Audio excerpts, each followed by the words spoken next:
วันนี้เรามาเลือกแพลนแทงกันครับสวัสดีครับผมอิงนะครับก็อย่างที่บอกไปนะวันนี้เราจะมาเลือกแพลนแทงกันแพลนเนี่ยเป็นตัวที่เลือดเยอะที่สุดในเกมถ้าชิ้นส่วนเนี่ยเป็นชิ้นส่วนแบบเพียวนะครับในมุมมองของผมเนี่ยแพลนเนี่ยถือว่าเป็นแทงที่ดีที่สุดอย่างเลปไทเนี่ยที่มีเลือดเยอะเหมือนกันเนี่ยในมุมมองของผมก็ไม่ได้มีสกิลที่ดีเท่าแทงนะครับอย่างในเกมตอนนี้เนี่ยเมตาของแพลนแทงเนี่ยจะเป็น4ชิ้นส่วนนี้นะครับ ก็คือจะมี4ชิ้นนี้นะครับก็คือแคคตัสซีเลีย พัมกินแล้วก็แครอททั้ง4ชิ้นนี้เนี่ยมีข้อดีข้อเสียของมันเรามาดูกันว่าทำไม4ชิ้นนี้ถึงเป็นเมตานะครับสาเหตุของมันก็คือทั้ง4ชิ้นเนี่ยผมแนะนำว่าควรจะเป็นแทงเพียวก็คือเป็นเพียวก็คือชิ้นส่วนทั้ง6ชิ้นเนี่ยควรจะเป็นชิ้นส่วนของแทงถามว่าทำไมก็เพราะว่าแคคตัสเนี่ยจะทำดาเมจเพิ่มขึ้น120ถ้าแอ็กซี่ตัวเนี้ยได้ตีตัวสุดท้าย ซึ่งพาร์ทของแพลนเนี่ยก็ไม่ได้บวกสปีดเยอะนะครับอันนี้อย่างที่เราเห็นว่าแพลนเนี่ยสปีดก็น้อยที่สุดก็คือ31ใช่ไหมเสร็จแล้วก็พาร์ทของแพลนเนี่ยจะบวกเลือดกับโมเรลไม่บวกสปีดเลยนะครับสมมติว่าถ้าเราเล่นแทงที่เพียวแล้วเนี่ยมันก็จะเป็นตัวที่ตีช้าที่สุดในเกมครับนอกจากนี้แล้วไม่ใช่แค่สปีดนะครับที่เราจะเอามานับว่าแทงของเราเนี่ยจะได้ตีตัวสุดท้ายแต่รวมถึงเลือดสกิลโมเรลแล้วก็ไฟเตอร์ไอดีด้วยนะครับ แสดงว่าถ้าไฟเตอร์ไอดีของเราเนี่ยมีค่าต่ำกว่าเนี่ยจะได้ตีก่อนแสดงว่าแท้งส่วนใหญ่เนี่ยควรจะเป็นแท้งที่เกิดที่หลังหรือว่าเลขไฟเตอร์ไอดีมากๆจะทำให้แท้งของเราเนี่ยได้ตีสุดท้ายจริงๆเรามาดูกันว่าทั้ง4ชิ้นนี้ทำไมมันถึงเป็นเมตานะครับอย่างแรกที่เราต้องรู้ก่อนก็คือแท้งเนี่ยเป็นตัวที่รับดาเมจแนวหน้าซึ่งแปลว่ามันไม่มีทางเลยที่จะแบบว่าอยู่ได้ถึงราว4ราว5 ตั้งแต่ราว1ถึงราว4เนี่ยเราควรจะหาประโยชน์จากมันให้ได้มากที่สุดซึ่งดูอย่างสกิลที่ทั้ง4สกิลนี้ที่เป็นเมตานะครับแครอทถ้าเอ็กซี่ตัวนี้ชิลแตกจะทำให้ได้ energy เพิ่ม1นะครับแสดงว่าถ้าในตานั้นเนี่ยเราใช้แครอทเสร็จแล้วเราโดนตีแตกนะแล้วก็เหมือนทำดาเมจฟรี70นะครับถ้าแอ็กซี่ของเราไม่ตายหรือถ้าสมมติแอ็กซี่ของเราเนี่ยใกล้ตายแล้วเราใช้แครอทเนี่ยจะทำให้เราคอนเฟิร์มได้ว่า energy ที่เราใช้ไปเนี่ยไม่สูญเปล่าเพราะว่ายังไงชิลของแอ็กซี่ก็ต้องแตกก่อนที่เลือดจะหมดแต่ว่าก็ไม่เสมอไปนะครับต่อมาพัมกินเป็นสกิลที่เอ่อค่อนข้างดีในระดับที่ว่าท็อปเลเวลเนี่ยก็คือท็อป100ของเกมนี้เนี่ยใช้กันเยอะซึ่งสาเหตุว่าทำไมท็อป 100เขาถึงใช้กันเยอะเนี่ยเดี๋ยวผมจะมาอธิบายให้ฟังอีกทีหนึ่งแล้วก็ซีเรียสขโมย1 energy จากสตูถ้าคอมโบกับการ์ดได้1ใบอันนี้ก็เช่นกันซีเรียสกับพัมกินเนี่ยเป็นการ์ด2ใบที่ท็อป100หรือท็อป500ของเกมเนี้ยใช้กันเยอะมากซึ่งเดี๋ยวเราจะมาดูกันว่าสาเหตุมันคืออะไรต่อมาคือแคคตัสซึ่งผมก็บอกไปแล้วว่าถ้าแอคซีของเราได้ตีตัวสุดท้ายเนี่ยจะทำดาเมจ120นี่ก็คือคร่าวๆว่าแท้งตัวเนี้ยที่เป็นเมตาเพราะว่า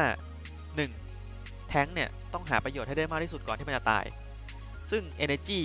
Guard Draw แล้วก็ Damage เล็กๆน้อยๆเนี่ยถือว่าเป็นเรื่องที่สำคัญสำหรับแท้งที่มีชีวิตรอดอยู่ได้ไม่นานอ่ะเดี๋ยวว่าเราจะมาหาแท้งที่ใช้งานได้และราคาถูกกันอย่างที่ผมบอกก็คือแท้งเนี่ยควรจะมี2สกิลก็คือซีเรียสแล้วก็พัมกินถามว่าไม่มีได้ไหมผมว่าได้นะแต่ว่าจริงๆแล้วผมว่าควรจะมีอย่างน้อยสัก1 อันไม่ซีเรียสก็พัมกิน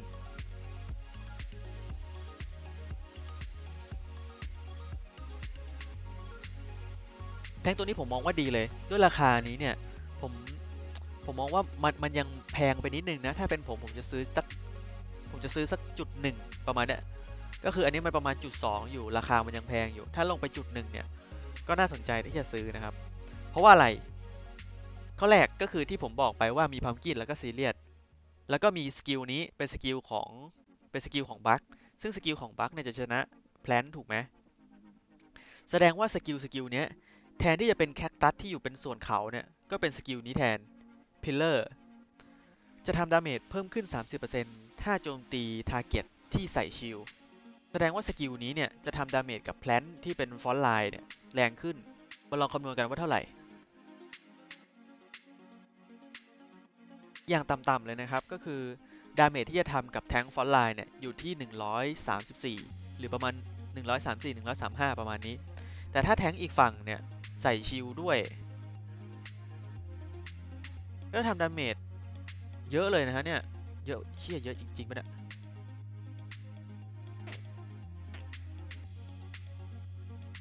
172นะผมว่าเยอะมากๆเลยนะสำหรับต้นเกมลองคิดสภาพว่าการ์ดใบเนี้ยขึ้นมือเรา2ใบก็เหมือนกับคูณ2 344เลยนะตั้งแต่ตาแรกเราทำดาเมจในตาแรกเนี่ยได้แรงมากในการใช้ energy ในตาแรกๆเนี่ยก็มีข้อดีของมันเพราะว่าจะทำการ counter serious เดี๋ยวผมค่อยพูดเรื่อง serious กับพัมกินอีกทีหนึ่ง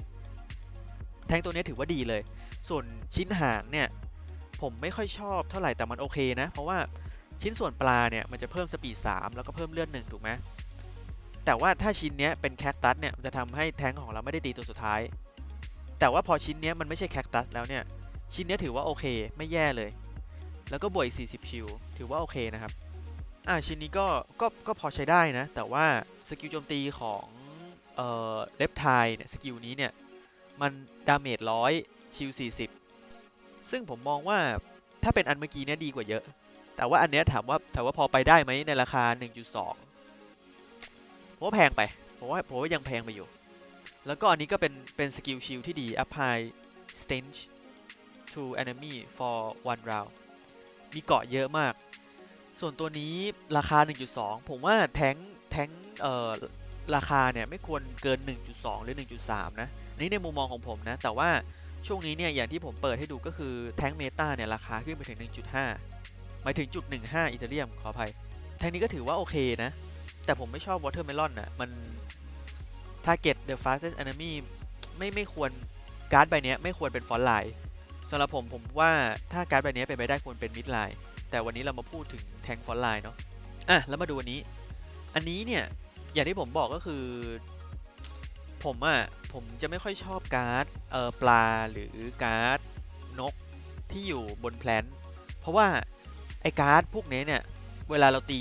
แพลนอีกฝั่งหนึ่งเนี่ยมันทำดาเมจน้อยลงซึ่งแล้วแต่คนนะผมมองว่าแต่ว่านี้มันเป็นเอเชลอ่ะมัน apply aroma ซึ่งผมมองว่าก็ดีนะก็คือถ้าสมมุติว่าแท้งของเราเนี่ยมี aroma ติดใช่ไหมการที่ตัวอื่นเนี่ยมาโจมตีเนี่ยก็จะมาโจมตีตัวที่มี aroma ก่อนแต่ผมไม่แน่ใจเรื่องว่าถ้าอีกฝั่งเนี่ยมีการ์ดที่ prioritize อย่างอื่นนอกจาก aroma เนี่ย aroma จะอยู่เหนือกว่าหรือเปล่านี่ผมไม่แน่ใจนะอันนี้ก็ดีนะเฮ้ยอันนี้ดีมากเลยนะเนี่ย 1.25 ราคาไม่แพงด้วยผมมองว่า High Damage Tank เนี่ยคืออย่างที่เขาพูดก็คือจริงเลยดาเมจเนี่ยเยอะมากเพราะดูอย่าง2ใบเนี้ยลองคิดสภาพว่าในราว1หรือราว2เนี่ยเราเล่น2ใบเนี้ยดาเมจเนี่ยเข้าไปเยอะเข้าแทงไปเยอะมากเลยนะสิ่งที่เราควรจะดูเนี่ยก็คือแทงของเราเนี่ยไปใช้คอมโบกับตัวอะไรเวลาเราเลือกแทงเนี่ยเราก็ต้องดูว่าอีก2ตัวแอ็กซี่อีก2ตัวที่เป็นมิดไลน์กับแบ็กไลน์ของเราเนี่ยเป็นตัวอะไรแล้วก็เราก็ต้องเลือกให้มันสอดคล้องกันอย่างเช่นแทงตัวนี้มีการ์ดดาเมจทั้งหมด2ใบแสดงว่าแทงตัวนี้เป็นแทงที่มีดาเมจเยอะมากแถมมีพัมกินด้วยนะเป็นแทงที่มีดาเมจเยอะมากแต่ยูทิลิตี้น้อยenergy ที่สร้างขึ้นเนี่ยก็น้อยทำให้มิดไลน์กับแบ็กไลน์เนี่ยอาจจะมีปัญหาเรื่อง energy แสดงว่าแบ็กไลน์กับมิดไลน์เนี่ยควรจะเป็นaxis ที่ create energy ขึ้นมาได้เองอย่างเช่นRimbeast หรือว่า Nemo ที่อยู่บนอควาอันเนี้ยผมว่าน่าจะเวิร์กแท้งตัวนี้เนี่ยจะขาดเรื่องของ energy ไปถึงมี Serious ก็จริงแต่ว่า Serious เป็นสกิลเดียวที่มันค่อนข้างใช้ Mind Game เยอะผมเลยไม่นับว่า Serious เนี่ยเป็นการ์ด energy เท่าไหร่เวลาผมเลือก Plant Tank เนี่ยผมเนี่ยจะเลือกเพียว6เพียว5เพียว4แค่นี้ผมจะอยู่ประมาณนี้เพียว6 5 4เนี่ยเพียว6เนี่ยจะราคาแพงอย่างเช่นเนี่ยคุณดูดิว่าเพียว6เนี่ยเป็น Watermelon Pumpkin แยมแล้วก็ Serious เนี่ยราคาจุด14ไปแล้วนะผมว่าเพิ่มอีกเป็นจุด15เนี่ยแล้วซื้อแทงดีๆได้เลยนะซึ่งผมมองว่าเพียว6แล้วสกิลไม่ดีเนี่ยอย่าซื้อเลยถ้าสมมุติเป็นเพียว5เนี่ยแล้วสกิลเรามาดูสกิลเนี่ยมีดีๆเยอะแยะเลยนะเพียว5เนี่ย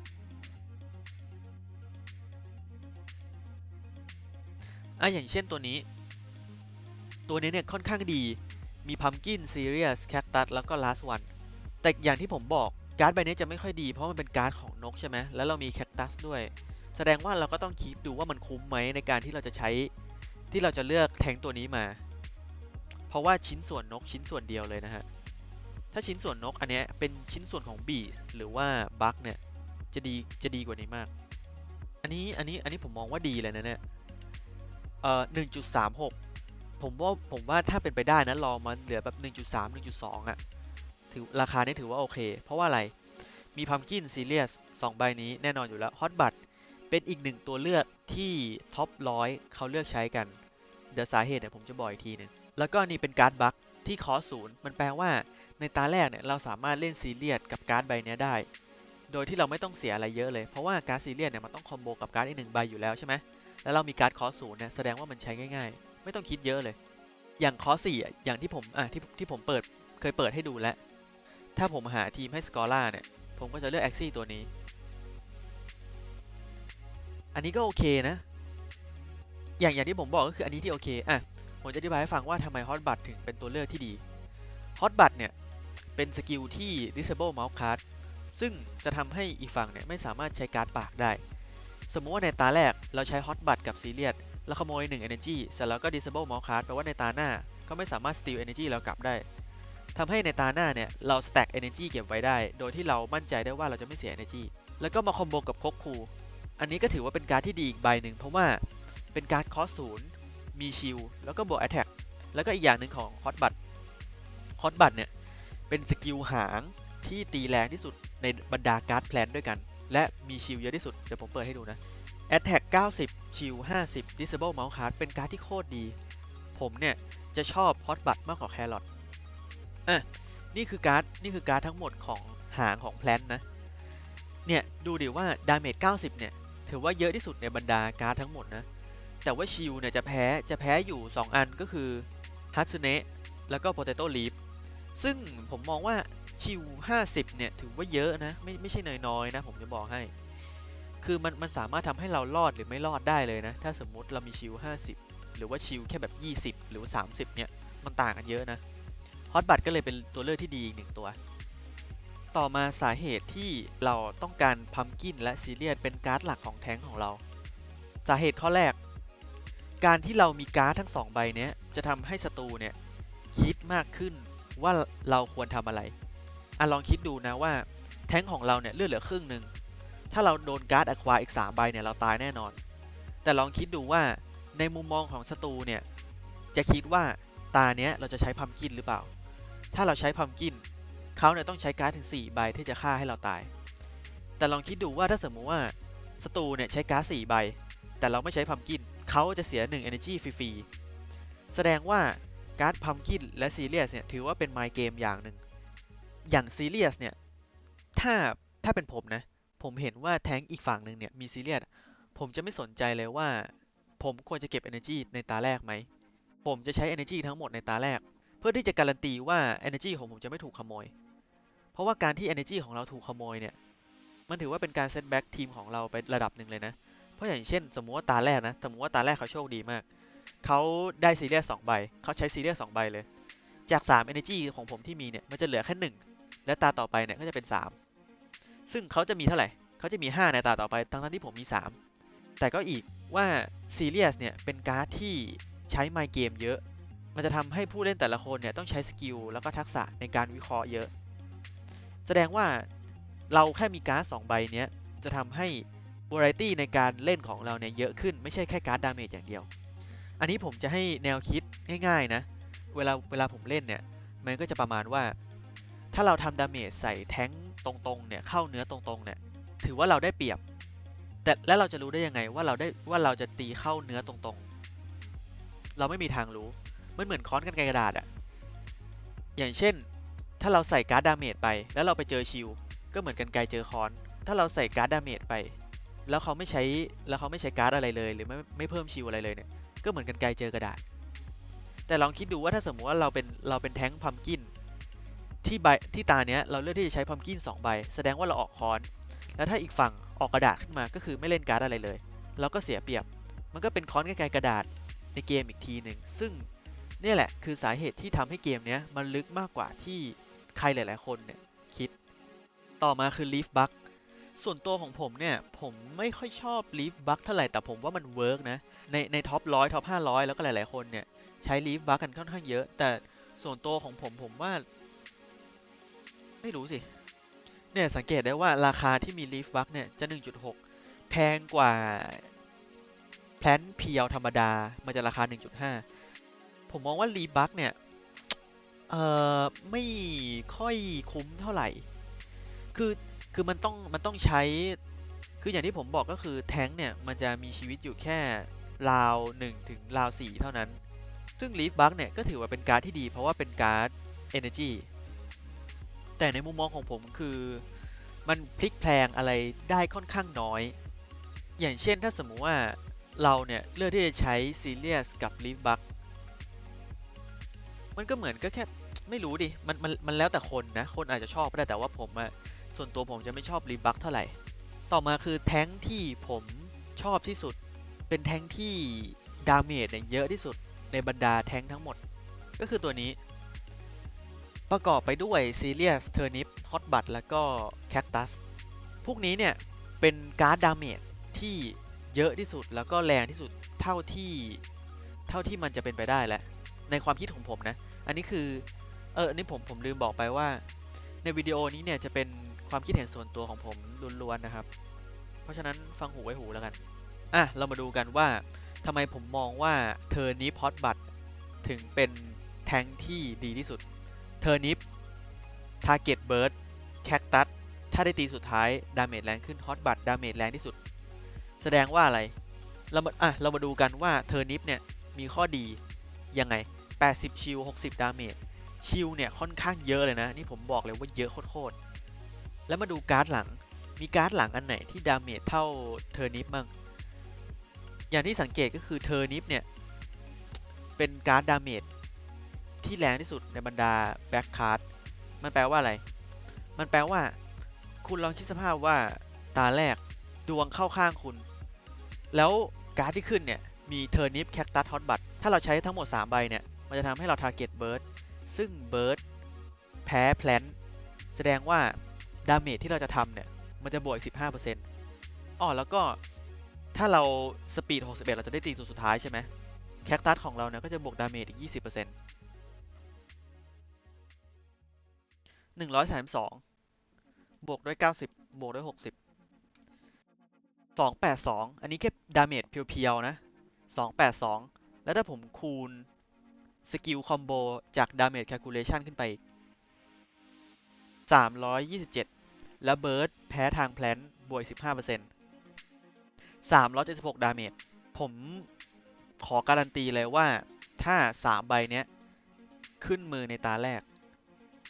คุณจะวันช็อตเบิร์ดได้ในตาแรกและหลังจากนั้นน่ะ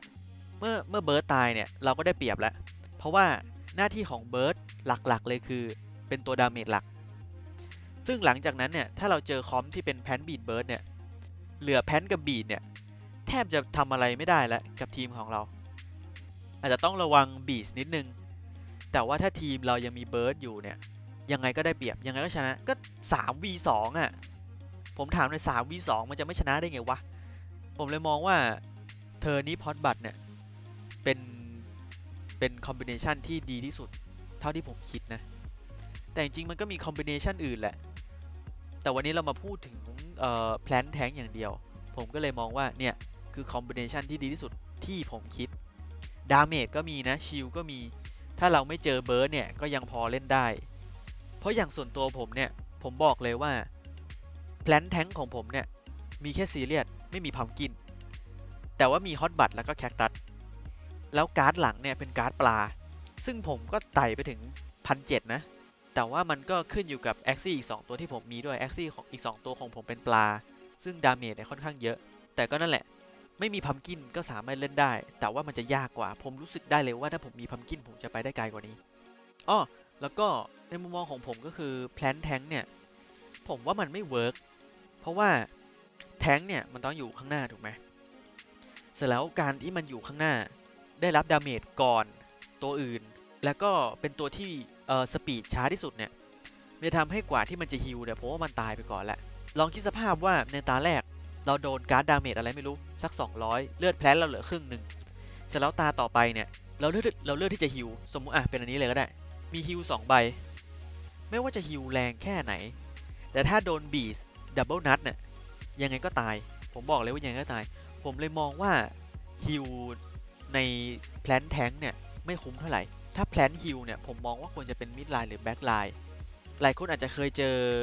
แพลนที่มีฮิลที่เป็นมิดไลน์หรือแบ็กไลน์เนี่ยค่อนข้างสู้ยากเพราะว่าแพลนเนี่ยเป็นตัวที่เลือดเยอะอยู่แล้วแล้วก็มีฮิลอีกถ้าเป็นแพลนฮิลที่อยู่แบ็กไลน์เนี่ยผมบอกเลยว่าแม่งฝันร้ายชัดๆอ้อแล้วก็การ์ดคอส0เนี่ย2ใบเนี้ยผมมองว่าไม่คุ้มนะถ้าสมมุติว่าเราสมมุติเราเปรียบเทียบเทอร์นิปไบเดนวอเตอร์แคนพัมกินแล้วก็มิ้นเนี่ย